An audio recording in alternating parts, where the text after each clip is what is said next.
Mortal Kombat 12, or 1 or whatever you want to call it, seems to be done after the T1000 DLC character comes out, but the game's been giving a breath of fresh air due to the discovery of a new pink ninja, Floyd. When the Conan DLC released recently, players began to notice a small Floyd message would pop up accompanied by a guitar riff. Is, Pink Floyd. Anyway, after getting several of these Floyd messages, players would then end up fighting Floyd on a beautiful grassy field stage, the very one that was seen in the trailer for MK12. The exact mechanisms on how to encounter Floyd aren't exactly understood yet. All we know for a fact is that players must complete some of the 37 Floyd challenges before fighting the ninja. Upon doing so, they'd have access to the stage, but not the character. This week on Cooking with Scorpion, learn about chopping. Welcome to Necro News, the show where we cover the hottest gaming news from the last week. This week we'll be covering the surprise Xbox Direct, Tecmo Koei telling people not to sexualize the girls from Dead or Alive, and much more. Before we get on to the stories, we wanted to try something different and show off our streaming schedule this week. If you're live while you're watching this, stop by and say hi. With that out of the way, let's talk about Capcom. According to Kazuki Abe, a technical director at Capcom, the company is using AI to come up with thousands of quote-unquote unique ideas. This isn't exactly as bad as it sounds though, as it seems like what the company is largely doing is grunt work. When it comes to game design, there's lots of pieces that most people don't think about. We're not talking about like level design or character design or story. A lot of people have to spend tons of time making fake ads, fake TV brands, fake products and stuff like that to be put into the game. Which, side note, that's literally my favorite thing to do in video games, is just go around and look at the various like movie posters and stuff. That might be her Vagoo. Is that a Vagoo thing? Ew. I love that. So if you guys know of any games that has that in there, let me know in the comments. According to Abe, the AI that he created uses a bunch of different AI models, reads design documents, and spits out the ideas for artists to then refine.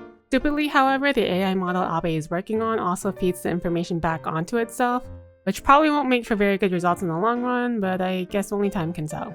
Fun fact, people born this year won't know a world without AI. Let that sink in for a minute. The world is literally going to turn into AI.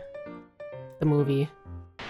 Let's talk about the critically acclaimed MMORPG Final Fantasy XIV. That game that Booster spent like 10 years playing despite hating it so much. Because reasons, I guess.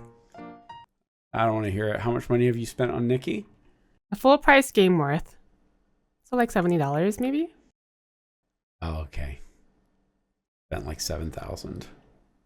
It's okay. I had an excuse. I had to fill the void. That was Terra.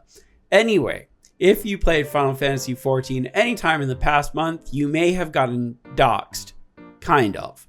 There was a plugin called Player Scope, which scrapes the hidden player data from your client. That's stuff like your character info, your retainer details, and even your alternate characters that are all linked to your Square Enix account. The scary part of the tool is that it doesn't just target specific players. If you're anywhere near someone using the mod, your data is getting scooped up and sent to a centralized database.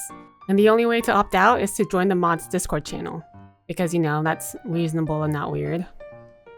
Additionally, the mod tracks content IDs and account IDs, which, like we said, can be used to follow players across multiple characters. So if you've ever blacklisted someone on one character thinking you were safe from them, think again. And as you can imagine, the community's response to this has been, well, they're not thrilled.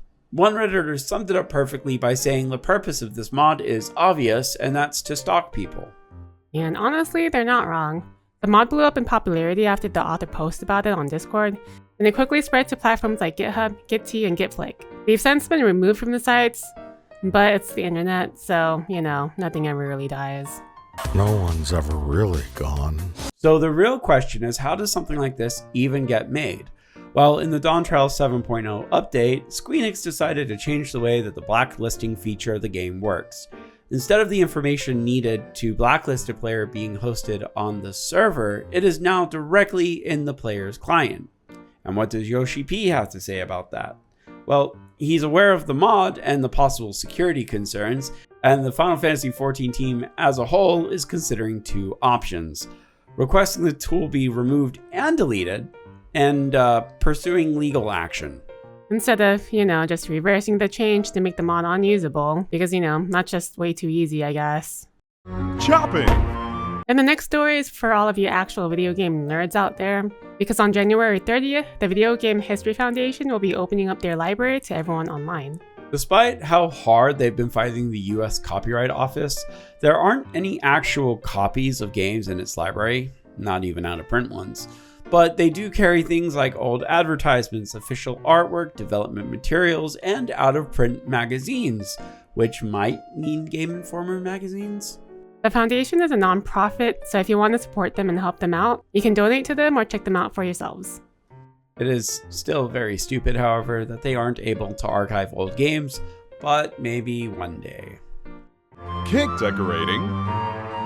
So if you know anything about Dead or Alive, you know it was practically built on fan service. In fact, it's the only fighting game that has a full volleyball spin-off. D-cups, full of justice. So imagine our surprise when we learned Koei Tecmo's general manager of legal stuff, Motoshi Nishimura, recently talked at Japan's Association of Copyright for Computer Software, and said that every year the company takes down anywhere from 200 to 300 dojins and takes strict action against any pieces of Rule 34. He did state that in general, Koei Tecmo are happy with stuff like dojins, even supporting conventions that sell them along with otaku culture. But he stated that the reason that they take down so much Rule 34 was to protect the Dead or Alive IP, because Dead or Alive is a serious game for serious Christian gamers. What makes it worse is that he stated that Koei Tecmo considered the female characters to be like daughters. Imagine having a daughter, putting her in lingerie and being like, "Don't sexualize her, guys."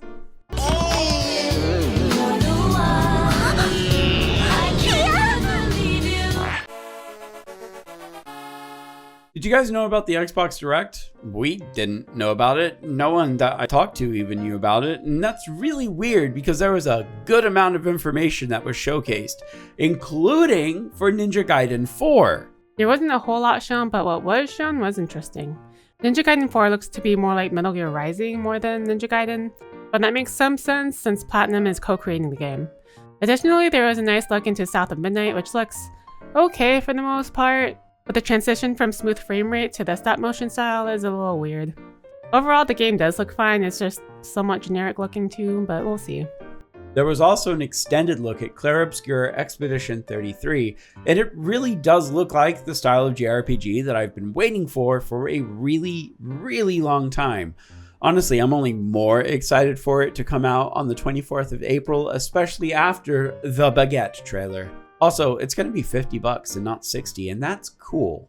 Mwah, the French. Finally, for the Xbox Direct, there was more information on Doom: The Dark Ages.